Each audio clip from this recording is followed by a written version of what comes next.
Numerical number 11. Vector A, B and C are 4 units north, 3 units west and 8 units east respectively. Describe A cross B, A cross C and B cross C. अब यहाँ पे हमें जो given है कि ये vector A है, इसकी मैग्नीट्यूड 4 है और इसकी डायरेक्शन नॉर्थ की तरफ है. दूसरा वेक्टर B है, इसकी मैग्नीट्यूड 3 यूनिट्स है और ये वेस्ट की डायरेक्शन में है.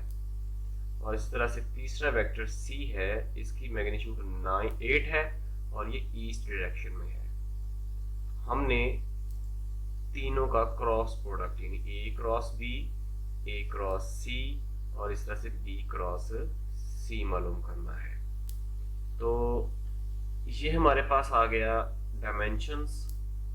मैंने अपने हिसाब से डायमेंशंस ड्रॉ कर दी, आप अपने हिसाब से कर सकते हैं.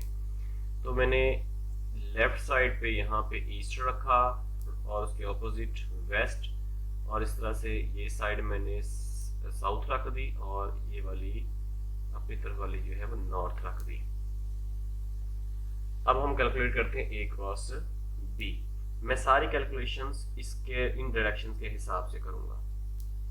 A क्रॉस B, तो A की मैग्नीट्यूड है 4 और B की मैग्नीट्यूड है 3, तो ये आएगा 12.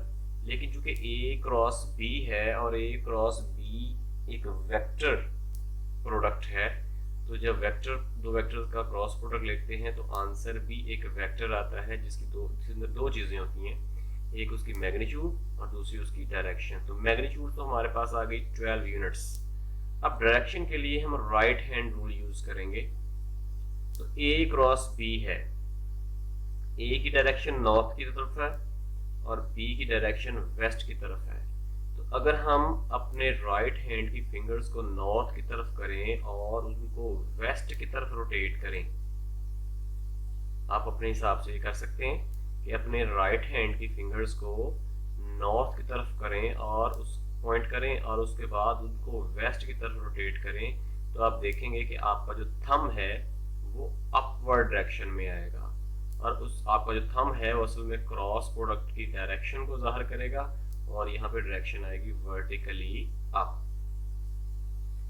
इस तरह से A क्रॉस C, तो A क्रॉस C भी वैसे ही है 4 मल्टीप्लाई बाय 8 और इसकी डायरेक्शन के लिए भी हम वही रूल यूज करेंगे. अब चूंकि A जो है वो नॉर्थ डायरेक्शन में है और C ईस्ट डायरेक्शन में है, अब क्या करना है, अपने राइट हैंड की फिंगर्स को ईस्ट की तरफ रोटेट कर, नॉर्थ की तरफ से ईस्ट की तरफ जब रोटेट करेंगे तो आप देखेंगे कि आपका राइट हैंड का थंब डाउनवर्ड पॉइंट करेगा, उसकी डायरेक्शन नीचे की तरफ होगी. तो इस तरह से A क्रॉस B की जो डायरेक्शन है वो वर्टिकली डाउन होगी, बिल्कुल नीचे की तरफ, और इसकी मैग्नीट्यूड होगी 32. अब तीसरा रह गया B क्रॉस C. इसको मैंने 0 रखा.